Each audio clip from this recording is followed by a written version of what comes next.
Lubos na ikinalulugod ng manunulat na ibahagi ang kwentong ito ng libre, at ang inyong pagtangkilik ang pinakamalaking gantimpala. Gayunpaman, kung sa tingin ninyo ay karapat-dapat ang akdang ito ng karagdagang suporta, malugod naming tatanggapin ang anumang inyong may aabot.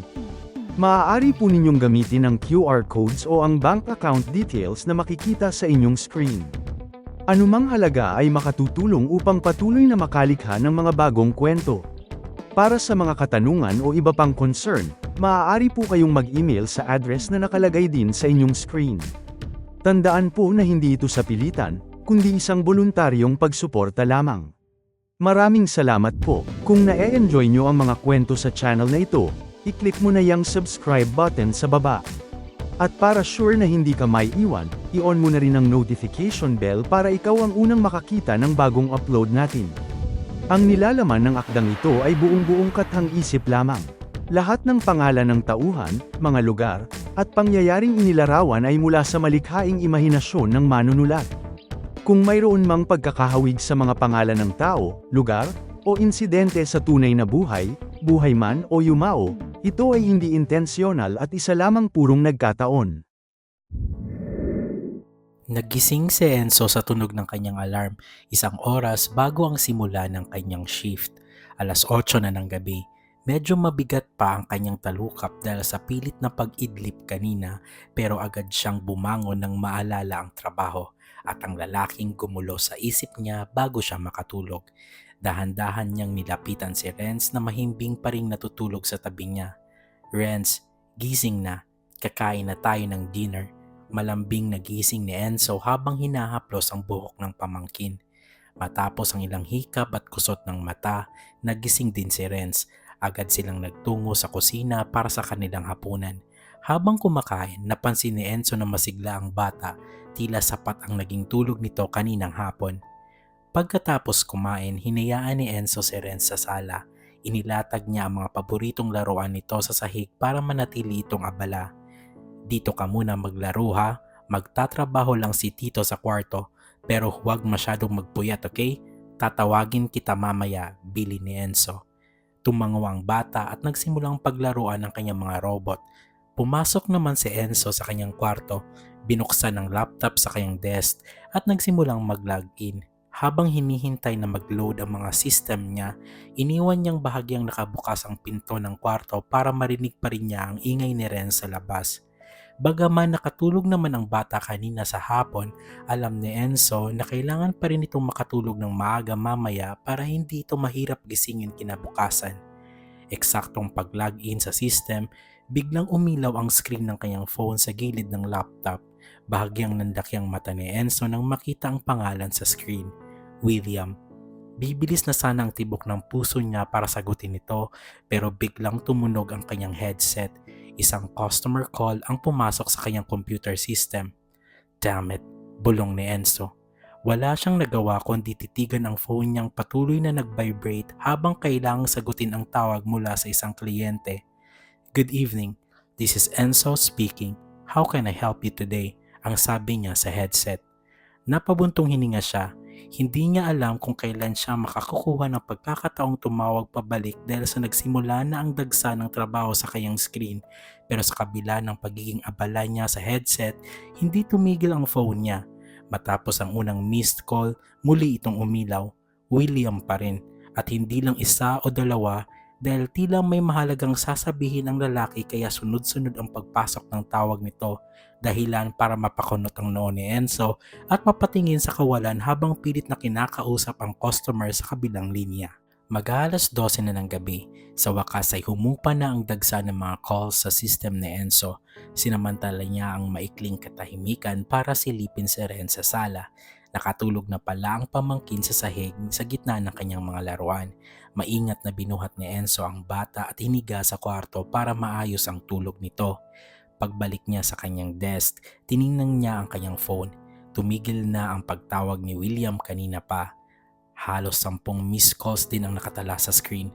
Baka napagod na sa kakahintay o baka tulog na rin, sa isip ni Enzo. Napailing na lang siya. Balak niya sanang mag-text o tumawag pabalik para humingi ng paumanhin pero pinigilan niya ang sarili. Ayaw na niyang makabala kung sakaling natulog na ang lalaki. Hinarap niya ulit ang computer para tapusin ang huling ilang tickets. Nang matapos ang huling task, huminga siya ng malalim at nag-inat ng mga braso. Rinig ang lagotok ng kanyang mga buto sa sobrang pagod. Pero sa gitna ng kanyang pag-uunat, biglang naniga si Enzo.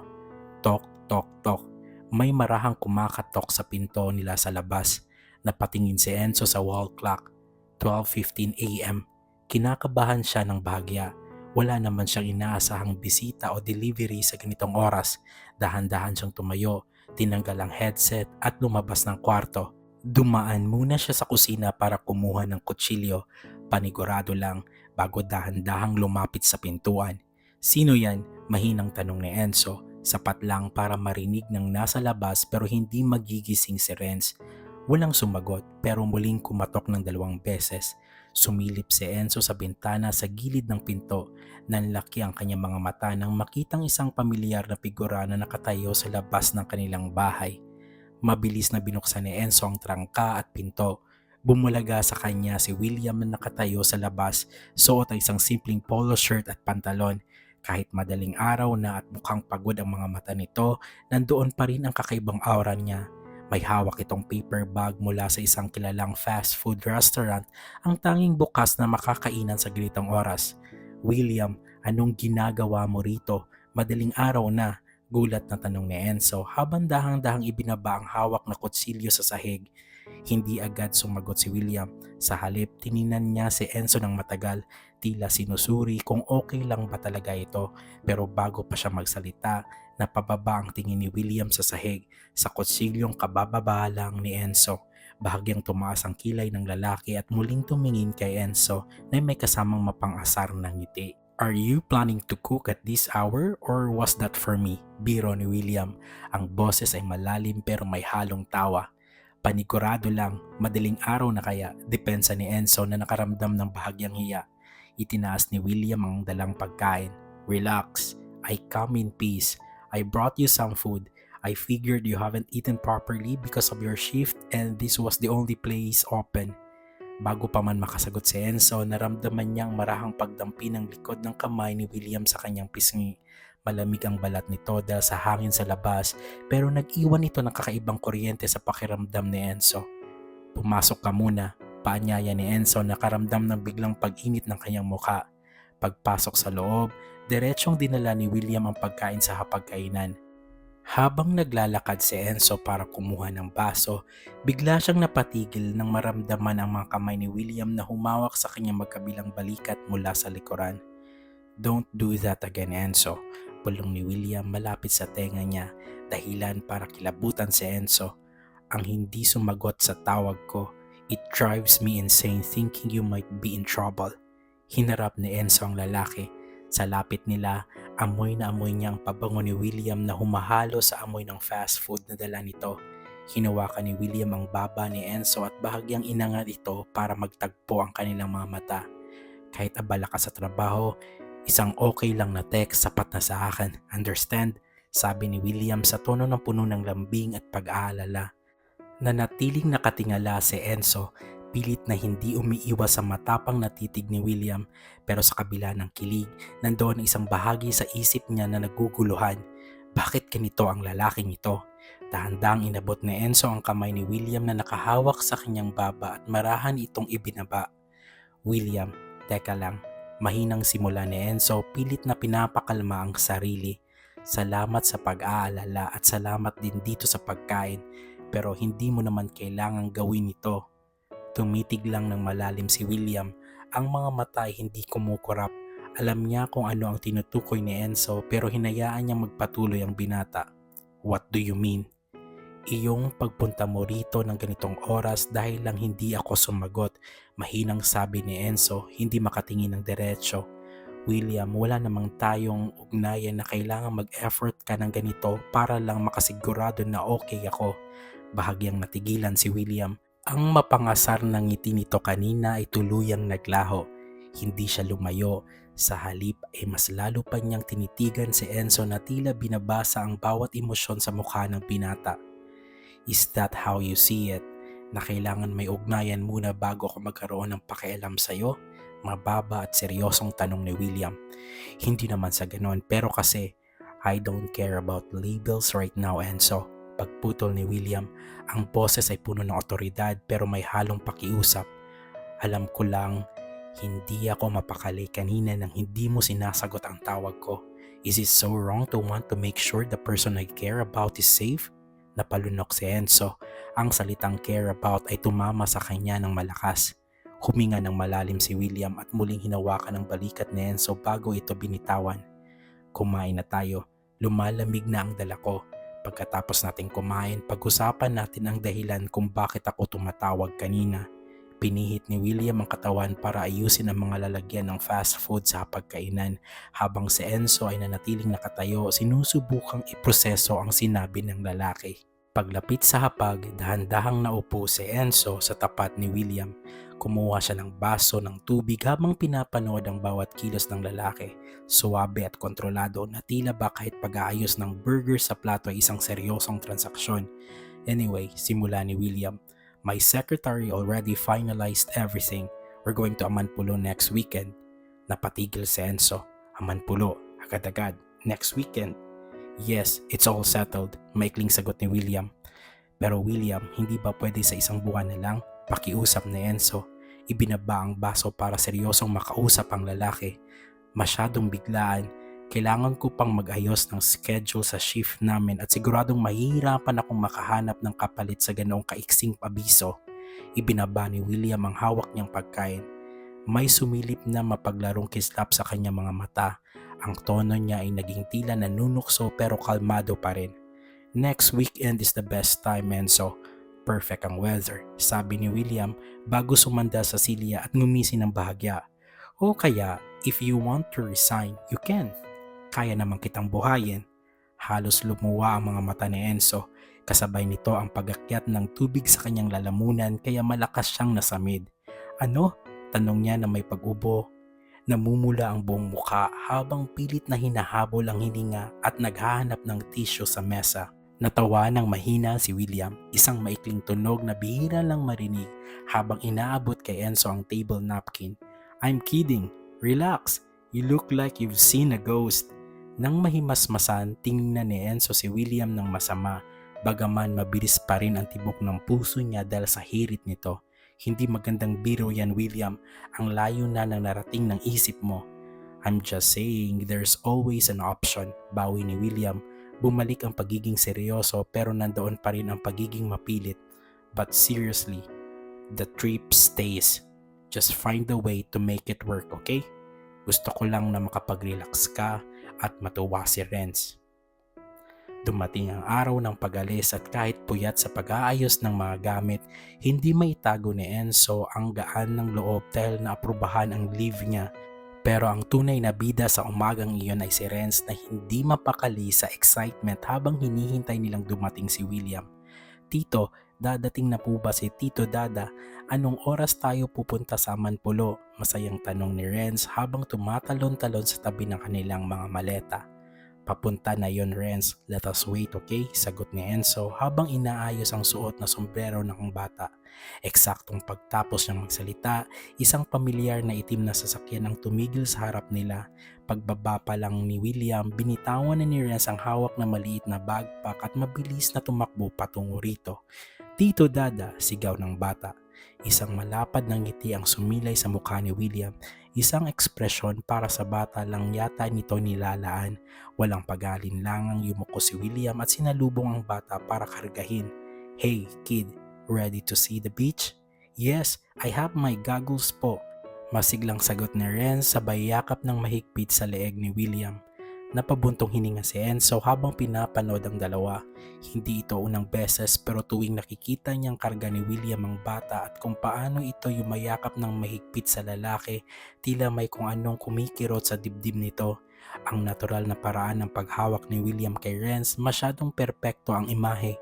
Paano na lang kung malaman ni William na ang batang buhat-buhat niya ngayon ay tinatawag siyang Tito Daday, anak niya talaga.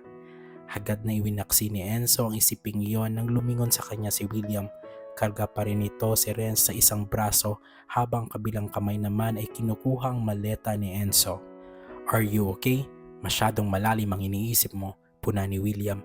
Ang boses ay kalmado pero mapanuri. "Ah, oo, medyo kulang lang sa tulog," mahinahong sagot ni Enzo. Pilit na ibinabalik ang atensyon sa paligid. Sinubukan niyang kunin ang mga gamit.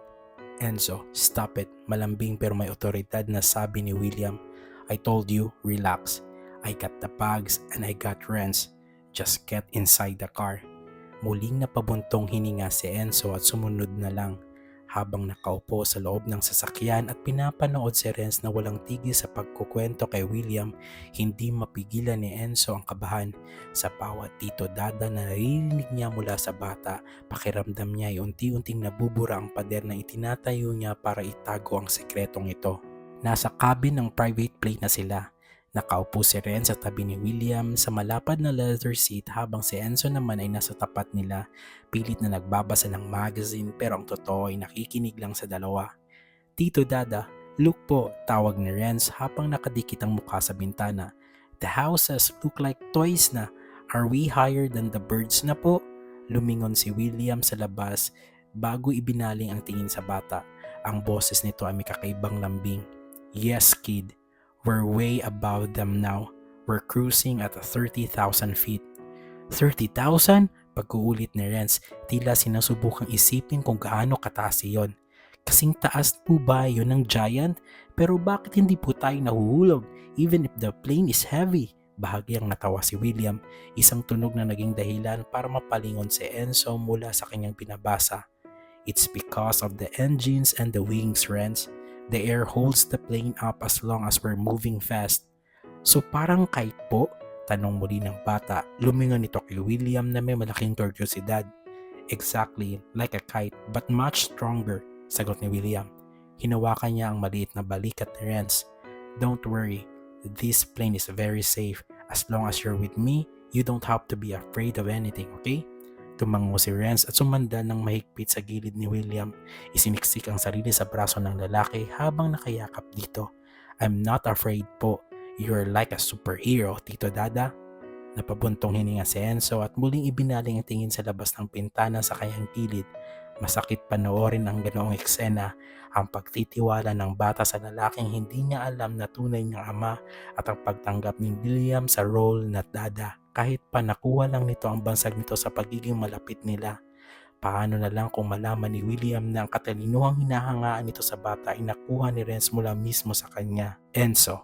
Nakabalik si Enzo sa realidad nang tawagin siya ni William. Nakita niyang nakapikit na si Renz habang nakasandal pa rin ang ulo sa braso ni William, tila nakatulog na dahil sa relaxed na atmosphere sa loob ng plane. "Yes?" tanong ni Enzo, siniguradong walang panginginig sa boses niya. "You've been quiet. Are you really okay?" tanong ni William. Ang mga mata nito ay mapanuri, tila binabasa ang bawat emosyon sa mukha ni Renzo. "Okay lang, pinapanood ko lang kayo. Masyadong maraming tanong ang bata, baka nakukulitan ka na," sagot ni Enzo sabay iwas ng tingin. "I don't mind, I actually like it," seryosong sabi ni William habang marahang hinahaplos ang buhok ni Renz. "He is a smart kid. He asked the right questions. Napalaki mo talaga siya ng mabuti." Hindi na nakasagot si Enzo. Kinagat niya na lang ang labi para pigilan ang anumang emosyon na gustong kumawala. Nakarating sila sa Amanpulo nang hindi namamalayan ni Renz. Mahimbing pa rin itong nakatulog sa bisig ni William hanggang sa paglapag ng eroplano. Hindi na hinayaan ni William na gisingin ang bata.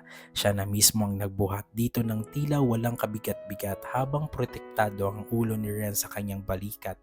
Pagpasok nila sa kanilang villa, hindi napigilan ni Enzo ang mamangha. Ang arkitektura ay tila nakikipaglaro sa kalikasan.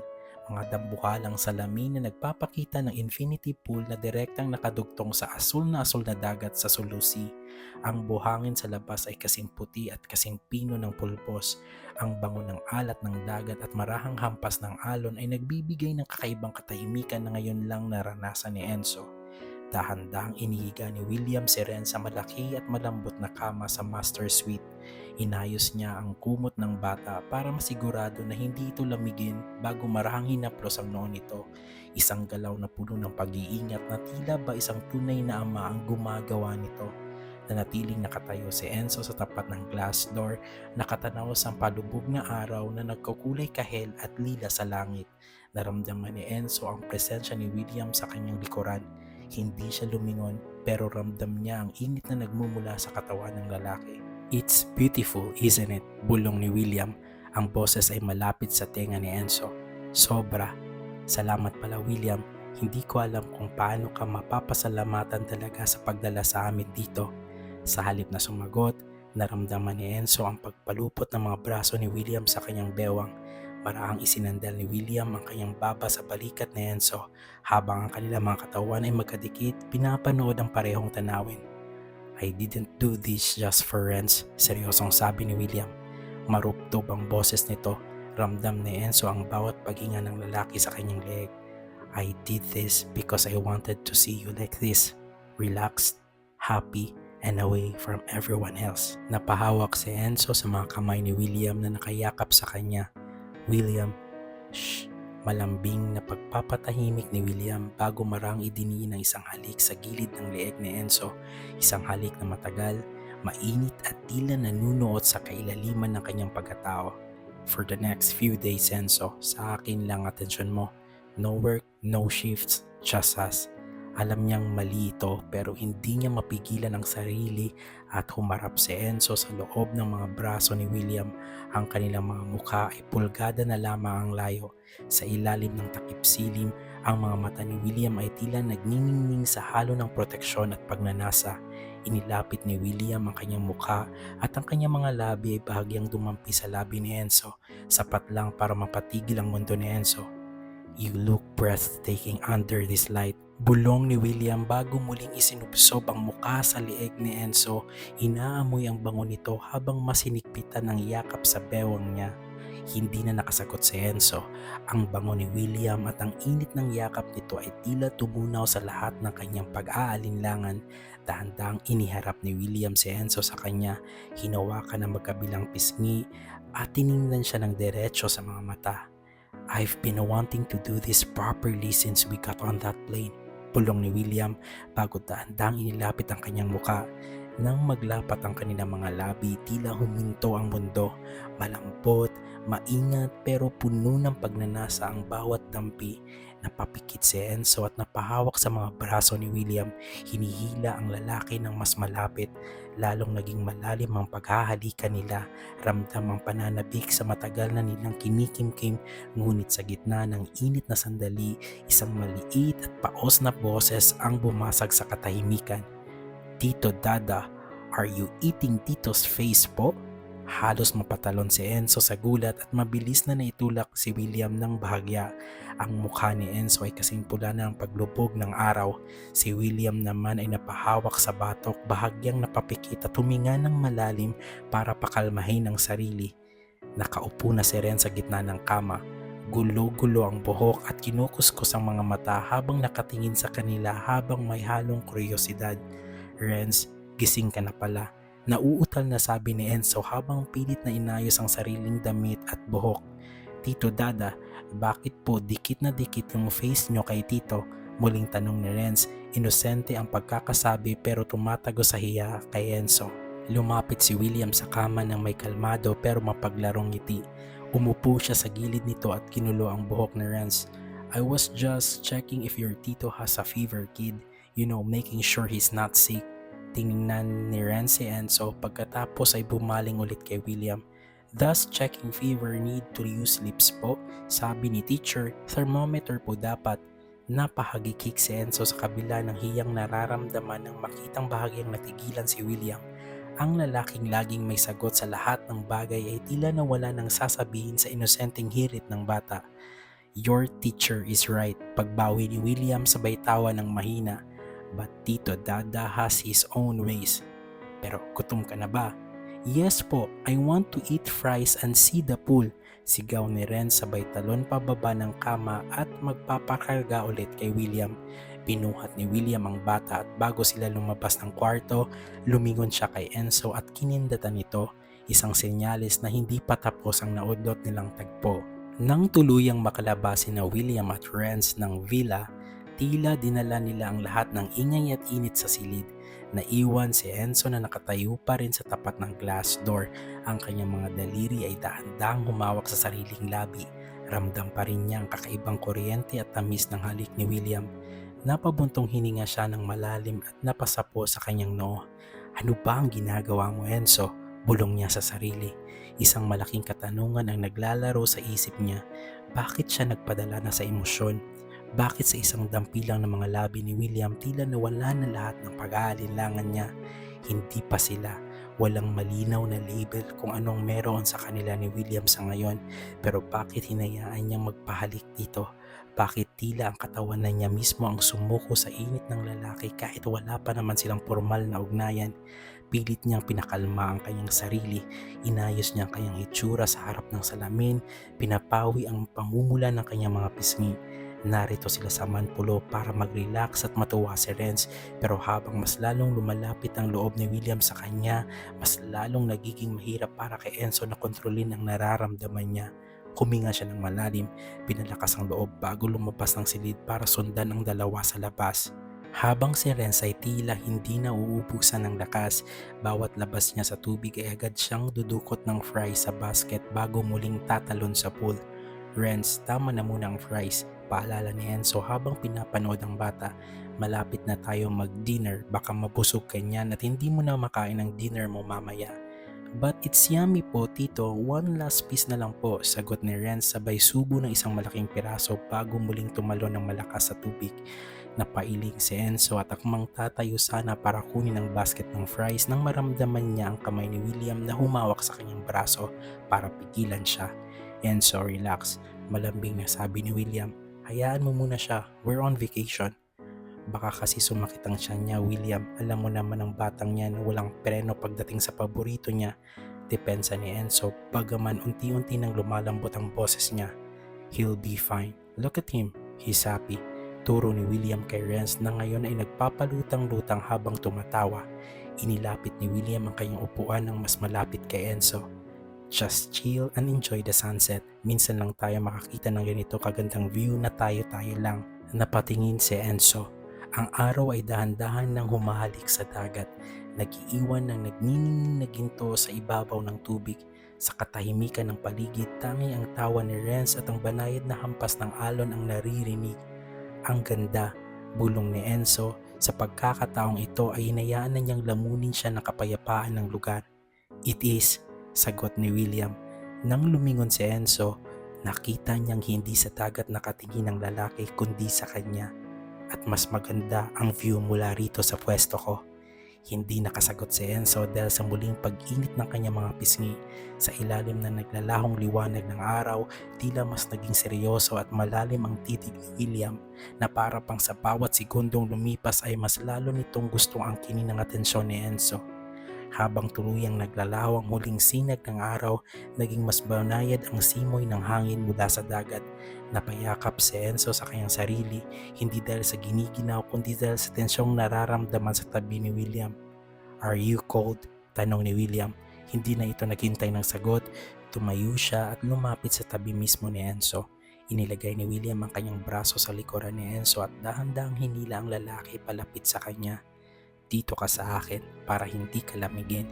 Ang init ng katawan ni William ay tila nanunuot sa suot niyang manipis na t-shirt. William, baka makita tayo ni Renz. He is busy in the water, remember? Bulong ni William habang ang kanyang ilong ay dahan-dahang sumasagi sa buhok ni Enzo. Hinuwakan ni William ang kamay ni Enzo at dahan-dahang pinagsaklop ang kanilang mga daliri. Let me hold you, Enzo, kahit sandali lang. Pakiramdam ni Enzo ay matutunaw na siya sa lambing ng boses ng lalaki. Dahan-dahan niyang isinandal ang kanyang ulo sa balikat nito, hinahayaan ang sarili na lasapin ang sandali. Ngunit bago pa man maging masyadong romantiko ang lahat, isang malakas na splash ang narinig nila. Tito, Dada, Tito, look po, I found the treasure! Biglang napaayos ng upo si Enzo at mabilis na binawi ang kanyang kamay habang si William naman ay napahilot na lang sa kanyang sentido habang nakangiti ng pilit. Lumapit si Ren sa gilid ng pool, basang-basa at may hawak ng isang puting bato na nakuha niya sa ilalim. "Is this a diamond po? It's so shiny." Tumawa si William at lumuhod sa gilid ng pool para tingnan ang treasure ng bata. "It could be, pero kailangan nating linisin yan. Come on, out of the water na. Baka maging isda ka na yan." "But I want to stay with the diamond po," reklamo ni Renz, pero mabilis siyang binuhat ni William habang isa namang kamay ay kumuha ng tuwalya para ibalot sa bata. Habang pinapatuyo ni William si Renz, lumingon ito kay Enzo at bumulong ng sapat lang para marinig nito. "I guess my me time with you is over for now, pero babawi ako mamaya." Nanlaki ang mga mata ni Enzo at agad na tumalikod para itago ang pamumula. "Bilisan nyo na riyan, magbibihis pa tayo para sa dinner." "Tito, why is your face red again?" hirit ni Renz. "Is the sunset on your cheeks po?" "Yes, Renz," sagot ni William na may pangasar na tawa. "The sunset is definitely on your tito's cheeks." Sumapit na ang hapunan. Paglabas nila ng villa, may mga nakahilera ng lights sa buhanginan na nagsilbing guide nila papunta sa beach. Naka all white silang tatlo. Si William ay naka-linen shirt na medyo bukas ang unang dalawang botones. Si Enzo naman ay naka-preskong polo at si Renz ay parang bunting anghel sa kanyang puting t-shirt at shorts. "Wow, ang ganda po!" sigaw ni Renz nang makitang setup. May isang table na nakahanda sa gitna ng buhanginan, puno ng mga kandila sa loob ng glass lanterns. May tumutugtog na acoustic music sa background na sumasabay sa tunog ng dagat. "Ginawa mo talaga lahat to?" tanong ni Enzo, halatang amazed sa paligid. "I want our first night here to be perfect," sagot ni William. Pinaghila niya ang upuan si Enzo bago niya tinulungan si Renz na makaupo. Habang kumakain sila ng seafood dinner, hindi maalis ni William ang tingin kay Enzo. Sa ilalim ng liwanag ng kandila, lalo naging maamo ang mukha ni Enzo dahil sa suot nitong puti. "Stop staring, William," bulong ni Enzo. Nakayuko pero halatang kinikilig. "I can't help it. Bagay sa iyo ang white, mas mukha kang akin," seryosong sagot ni William. Muntik nang mabilaukan si Enzo kaya agad siyang uminom ng tubig. Sa ilalim ng mesa, naramdaman niya ang paa ni William na dahan-dahang dumidikit sa binti niya. Napatingin siya kay William at ang pasimpleng kindat nito ay sapat na para uminit ang mga pisngi niya. "Tito, Dada, look, ang buwan sumusunod sa atin," hirit ni Renz. Itinuturo ang moon habang kumakain ng pasta.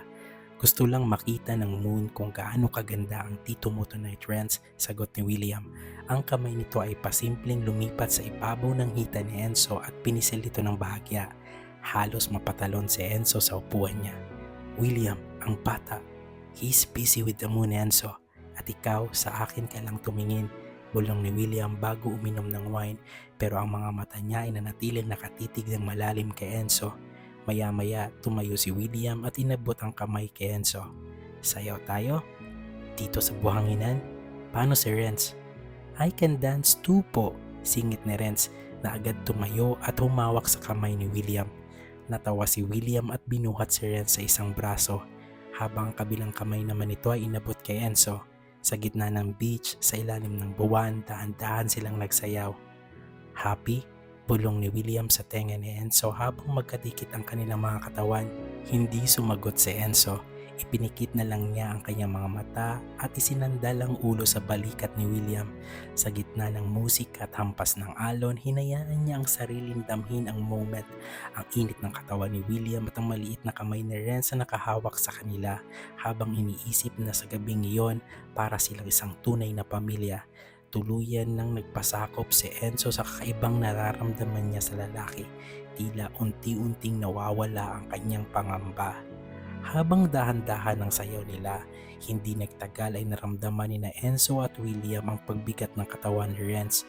Ang kaninang masiglang bata ay nakasandal na ngayon sa balikat ni William. Mahimbing ang tulog habang yakap ang kanyang treasure na bato na nakuha sa pool kanina. "I think someone's knocked out," bulong ni William dahan-dahang tinatapik ang likod ng bata. "Kailangan na nating ihikyat yan," sabi ni Enzo. Akmang kukunin sana niya si Renz kay William pero umiling ang lalaki. "No, I got him." Just stay close to me, sagot ni William. Nagsimula silang maglakad pabalik sa villa sa ilalim ng liwanag ng buwan. Bit-bit ni Enzo ang mga tsinelas nila habang dahan-dahan ang bawat hakbang ni William sa buhanginan para hindi magising ang bata. Sa gitna ng katahimikan, tanging ang tunog ng hangin at hininga ni Renz ang naririnig. Nang makarating sila sa loob ng villa, maingat na inhiga ni William si Renz sa kama. Si Enzo naman ay nag-ayos ng kumot at dahan-dahang hinalikan ng noo ng bata. "He really had fun today," mahinang sabi ni Enzo habang nakatitig sa pamangkin. "We all did," sagot ni William na nasa likuran na pala niya. Tumayo si Enzo at nilingunin sana pero huli na nang naramdaman niyang nakakulong na siya sa pagitan ng kama at ng mga bisig ni William. Iniharap siya ni William sa kanya, ang mga kamay nito ay nakatukod sa gilid ni Enzo, sapat na para hindi siya makawala. "William," bulong ni Enzo. Ang puso niya ay muling nagsimulang tumibok ng mabilis. "Enzo, about what I said earlier, about you being mine," panimula ni William. Mas mababa at mas seryoso ang boses nito ngayon. Nilapit niya ang kanyang muka, sapat na para maramdaman ni Enzo ang init ng hininga nito. "I wasn't just teasing you for the sake of it." Hindi nakapagsalita si Enzo. Ang tanging nagawa niya ay tingnan ang mga mata ni William na tila may gustong aminin na mas malalim pa sa mga biro nito kanina sa dinner. "I am serious about us, Enzo. Alam mo yan, di ba?" Pagpapatuloy ni William habang isang kamay niya ay dahan-dahang humahaplos sa pisngi ni Enzo pababa sa leeg nito. Naramdaman ni Enzo ang unti-unting paglapit ng mukha ni William. Ramdam niya ang bawat hininga nito at sa sobrang lapit nila tila nawawala ng espasyo sa pagitan nilang dalawa. Pero bago pa man lumalim ang sandali, daan-daang kumawala si Enzo, hindi dahil sa ayaw niya kundi dahil sa sobrang gulo ng isip niya. "William, sandali, kailangan ko lang ng hangin," mahinang paalam ni Enzo. Mabilis siyang lumabas ng villa at tumungo sa beranda na nakaharap sa dagat. Humawak siya sa wooden railing at huminga ng malalim. Hinayaan niya ang hangin na palamigin ang nag-iinit niyang pakiramdam. Narinig niya ang mahinang yabag ni William na sumunod sa kanya. "Anything wrong?" tanong ni William na tumabi sa kanya sa railing pero hindi muna siya hinawakan. "Hindi naman," sagot ni Enzo habang nakatitig sa madilim na dagat. "Ang ganda lang kasi ng lahat, William. Pero minsan naiisip ko, baka wala lang talaga to. Ayoko kasing umasa at saka..." Hindi na naituloy ni Enzo ang sasabihin dahil lumingon si William sa kanya. Ang mga mata nito ay seryoso at walang halong biro. Hindi siya sumagot agad. Sa halip ay hinawakan niya ang kamay ni Enzo na nakapatong sa railing at pinisil ito ng mahigpit. "I'm not just here for the vacation, Enzo. Hindi lang ito dahil nasa magandang isla tayo," panimula ni William. "Huwag mong isiping umaasa ka lang dahil hindi ko naman gagawin ang lahat ng to kung laro lang para sa akin." Hinarap ni William si Enzo at tiningnan nito ng diretso sa mga mata. "I'm in this for the long haul. Pagbalik natin sa Manila, asahan mo na mas lalo pa kitang kukulitin. I'll make sure you won't feel like you're just hoping for nothing." Napatingin si Enzo sa dagat. Hindi siya agad nakakibo. Habang nararamdaman niya ang higpit ng hawak ni William sa kamay niya, tila unti-unting nang lalamig ang dulo ng mga daliri niya. Sa gitna ng seryosong pangako ni William, isang mabigat na tanong ang paulit-ulit na bumubulong sa isip ni Enzo. Ang sikretong pilit niyang ibinabaon tungkol sa kung sino ba talaga si Renz. "Mananatili ka pa rin kaya sa akin pagkatapos nito o ilalayo mo ang bata kapag nalaman mo ang totoo?" Napapikit si Enzo habang isip-isip ito. Pilit na itinago ang kaba na gustong kumawala. Alam niyang ang bawat pagpapalalim ng koneksyon nila ay nakatungtong sa isang katotohanan pwedeng sumira sa lahat ng anumang oras. Inihilig niya ang kanyang ulo sa balikat ni William. Hinahayaan ang sarili na magnakaw ng konting sandali ng katahimikan kahit alam niya na may nagbabadyang gulo sa likod ng lahat ng ito. Hindi pinakawala ni William ang kamay ni Enzo. Sa halip, mas hinigpitan pa niya ang pagkakahawak dito bago niya dahan-dahang hinila si Enzo. "Tara, maglakad-lakad tayo," mahinang yaya ni William. "Paano si Renz sa loob? Baka magising siya." Pag-aalinlangan ni Enzo pero hindi rin siya nakatanggi nang maramdaman niya ang marahang hila ni William. "Sandali lang tayo. Malalim ang tulog ng bata," sagot ni William habang nakangiti. "Gusto lang kitang makasama, yung tayo lang talaga." Naglakad sila sa dalampasigan na magkahawak ang kamay. Ang pino at malamig na buhangin ay dumidikit sa kanilang mga paa habang ang liwanag ng buwan ay nagsilbing tanglaw nila. Sa bawat hakbang, naramdaman ni Enzo ang init ng palad ni William na tila nagbibigay sa kanya ng lakas ng laban sa iniisip niya. Tumigil si William sa paglalakad at hinarap si Enzo. Hinawakan niya ang magkabilang kamay nito at idinikit sa kanyang dibdib, kung saan ramdam na ramdam ni Enzo ang mabilis na tibok ng puso ng lalaki. "Enzo, look at me." Napatingin si Enzo at sa bawat segundo na lumilipas tila unti-unting natutunaw ang lahat ng kaba niya dahil sa lagkit ng titig ni William. "I know you're overthinking, pero nandito ako ngayon," bulong ni William. Inangat niya ang kamay ni Enzo at hinalikan ang palad nito. Isang mabagal at seryosong halik na nagpadala sa matinding kuryente sa buong katawan ni Enzo. "Dito ka lang sa akin, okay?" Binitiwan ni William ang kamay ni Enzo pero mabilis niyang ipinalupot ang kanyang mga braso sa bewang nito para hilain siya palapit.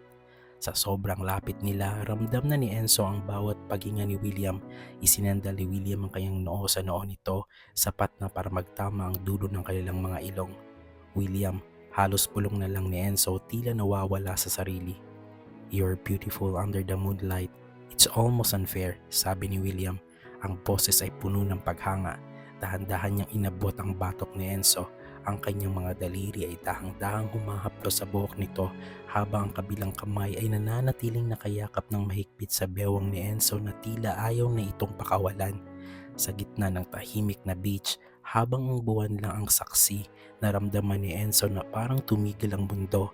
Lahat ng sikreto, lahat ng takot at lahat ng panganib ay tila naglaho sa sandali dahil sa lambing ng bawat kilos ni William. Sa pagkakataong ito, hindi na nag-isip si Enzo. Hinayaan na lang niya ang sarili na lamunin ng init na ibinibigay sa kanya ng lalaking ito. Muling nilapat ni William ang kanyang mga labi. Sa pagkakataong ito ay mas malalim at mas mapangangkin. Dahan-dahan silang napaluhod sa pino at malamig na buhangin. Hindi pa rin pinutol ang ugnayan ng kanilang mga labi. Dinala siya ni William sa isang bahagi ng dalampasigan na tago mula sa villa, kung saan ang mga malalaking bato at ang dilim ng gabi ang nagsilbing proteksyon nila. Inilatag ni William ang kanyang linen shirt sa buhangin, pero sa huli ay hinayaan na lang nila ang mga balat nila ang tumikit sa natural na lamig ng paligid. Dahan-dahang hinubad ni William ang polo ni Enzo. Sa ilalim ng liwanag ng buwan, nagningning ang hubad ng katawan ni Enzo. Hinaplos ni William ang dibdib nito pababa sa kanyang tiyan. Ang bawat dulo ng kanyang daliri ay nag-iwan ng init na tila nanggagaling sa apoy. Napasinghap si Enzo at napahawak sa balikat ni William. Ibinaon ang kanyang mga uko habang naramdaman ang labi ng lalaki sa kanyang leeg. "William," mahinang ungol ni Enzo nang maramdaman ang mainit na dila ni William na bumabaybay sa kanyang collarbone. Naging mas mabilis ang bawat hininga nila. Sa bawat haplos ni William sa kanyang bewang at pagpisil sa kanyang balat ay tila unti-unting nawawala ang malay ni Enzo sa paligid. Ang tanging naramdaman niya ay ang bigat ni William sa ibabaw niya at ang gaspang ng buhangin sa ilalim ng kanyang likuran na lalong nagpatindi sa sensasyon. Nang maglapat ang kanilang mga hubad ng katawan, tila may kuryenteng gumuhit sa bawat ugat ni Enzo. Ramdam niya ang bawat muscle ni William, ang lakas nito at ang pag-iingat sa bawat galaw. Naging masinsin ang kanilang pag-iisa, isang mabagal at madamdaming sayaw sa gitna ng dilim. Sa bawat pag-angat at pagbaba ng kanilang mga katawan, sumasabay ang tunog ng kanilang paghinga sa ritmo ng mga alon na humahampas sa pangpang. Ibinulong ni William ang pangalan ni Enzo. Ang boses ay paos at puno ng pagnanasa. Hinawakan niya ang magkabilang kamay ni Enzo at pinagsaklop ang kanilang mga daliri sa ibabaw ng buhangin. Pinagdidikit ang kanilang mga katawan hanggang sa wala nang matirang espasyo. Sa bawat malalim na pag-angkin ni William, naramdaman ni Enzo ang katapatan nito, isang ugnayan na higit pa sa pisikal.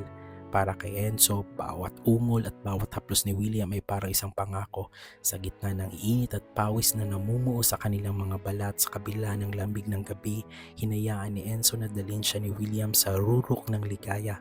Ramdam niya ang bawat tibok ng puso ni William na sumasabay sa kanya. Tila ba sa sandaling iyon, iisa lang ang kanilang kaluluwa. Nang matapos ang lahat, nanatili silang magkayakap sa ibabaw ng buhangin. Habang ang kanilang mga hininga ay dahan-dahang kumakalma, binuhat ni William ang ulo ni Enzo at hinilikan ito ng matagal sa noo.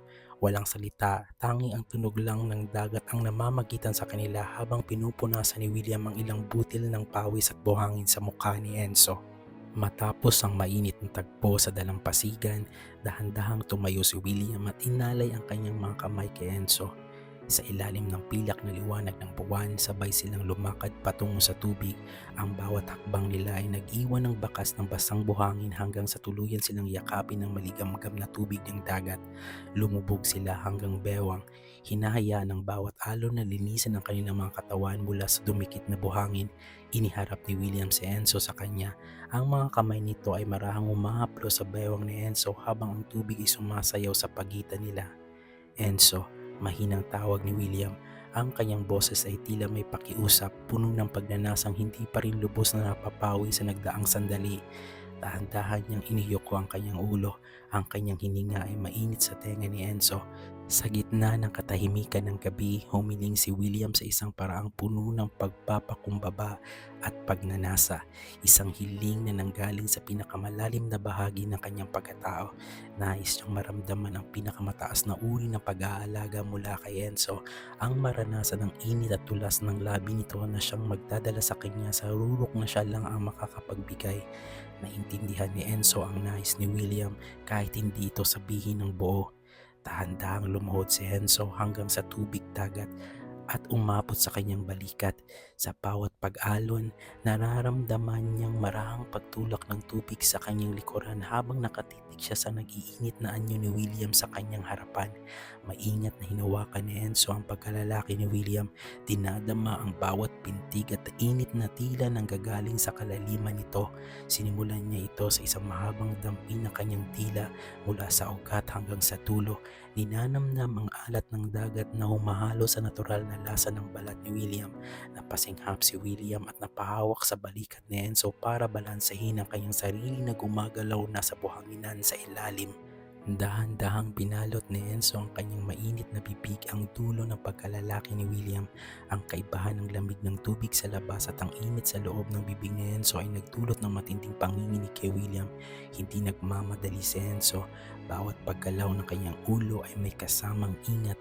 Unti-unting tinatanggap ang bawat pulgada nito hanggang sa maramdaman niya ang dulo sa kanyang lalamunan.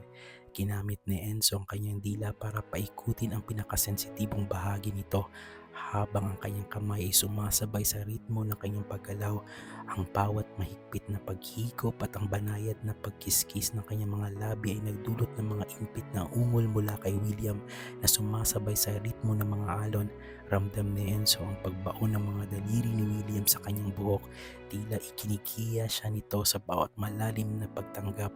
Habang tumatagal, lalong naging mabilis at mapusok ang galaw ni Enzo. Pinagsasabay niya ang paggamit ng kanyang bibig at ang mabilis na paghagod ng kanyang kamay sa ibaba.